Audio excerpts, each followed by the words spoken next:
नमस्कार दोस्तों। आज हम बात करने वाले हैं अमेज़न फॉरेस्ट के बारे में, जो कि है ब्राज़ील में। यह विश्व के सबसे बड़ा जंगल है। इसमें सभी प्रकार के जानवर पाए जाती है।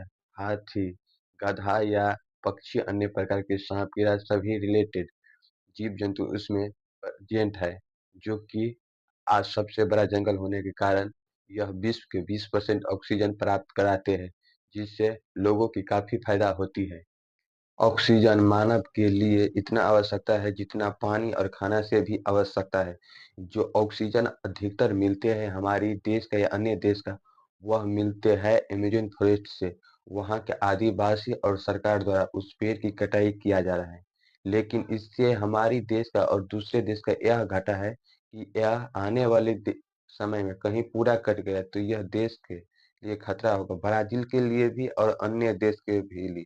उसमें साथ हमारे भारत और पाकिस्तान, बांग्लादेश, अन्य देश का भी हानिकारक होगा, जिससे काफ़ी खतरा उत्पन्न होगा और इससे हमारे देश के काफ़ी नुकसान होंगे और शरीर का भी काफ़ी नुकसान होगा। अमेज़न जंगल विश्व का फेफड़ा कहा जाता है। हमारे शरीर के लिए ऑक्सीजन आवश्यकता होती है जीने के लिए, और हम जो छोड़ते हैं वापस, वो होते हैं कार्बन डाइऑक्साइड। यह कार्बन डाइऑक्साइड के पेड़-पौधे लेते हैं अपनी भोजन के लिए, जो कि वहाँ की जंगल काफ़ी है तो वहाँ पर CO2 की मात्रा अधिक लिया जाता है। लेकिन यह पेड़ कटाई होने के बावजूद होने के कारण हमारे देश की विश्व की ऑक्सीजन की मात्रा घटी है और CO2 की मात्रा हमारे वातावरण के लिए बढ़ी है।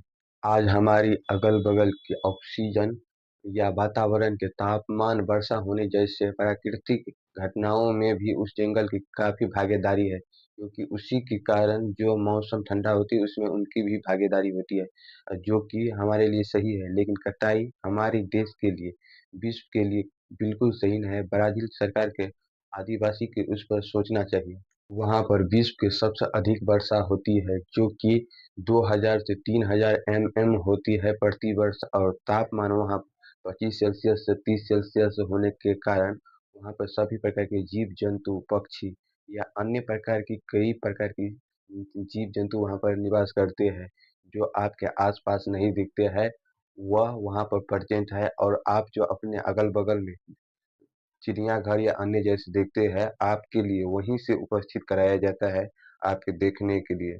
आज के साइंटिस्ट और एथोलॉजी सब वहीं से, डॉक्टर सब दवाई उपलब्ध कराते हैं। हमारी साइंटिस्ट बोटनी जूलॉजी सब की जो अध्ययन करता है, वह भी उसी अमेज़न फॉरेस्ट से उपलब्ध कराती है दवाई, जो आपके समय पर काम आती है और वह आपकी जान बचाने में भागीदारी होती है। आप घर बैठे जो इलाज कराते हैं, दवाई जो लेते हैं, ऑर्डर जो करते हैं, और आपके पास जो आयुर्वेदिक सब दवाई आता है, वह भी अधिकतर वहीं से प्राप्त कराई जाती है। आप सोचिए कि आने वाले समय में यह खत्म हो जाएगा तो प्राकृतिक के साथ कितना बुरा होगा, और जो होगा वह काफ़ी खतरनाक होगा। इससे बचने के लिए सरकारों को एक्शन लेना चाहिए, क्योंकि प्रकृति के साथ छेड़छाड़ करना बिल्कुल गलत होता है। यह एक बुरा प्रभाव को दिखाता है, जो कि मानव के लिए आने वाले समय के लिए भी काफ़ी हानिकारक साबित हो सकता है। इसके बचने के लिए हमारे पास जो वातावरण है, कि उसके सावधानीपूर्वक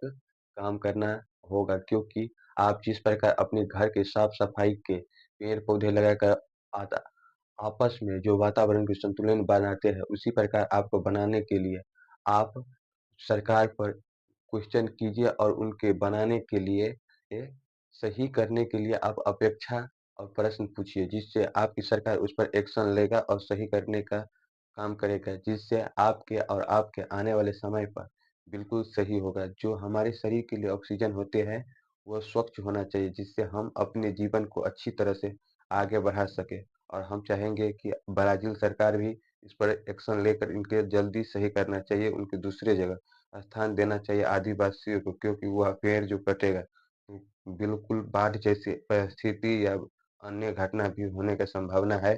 हम चाहेंगे कि इसका सही जल्दी किया जाए। तभी के लिए बाय।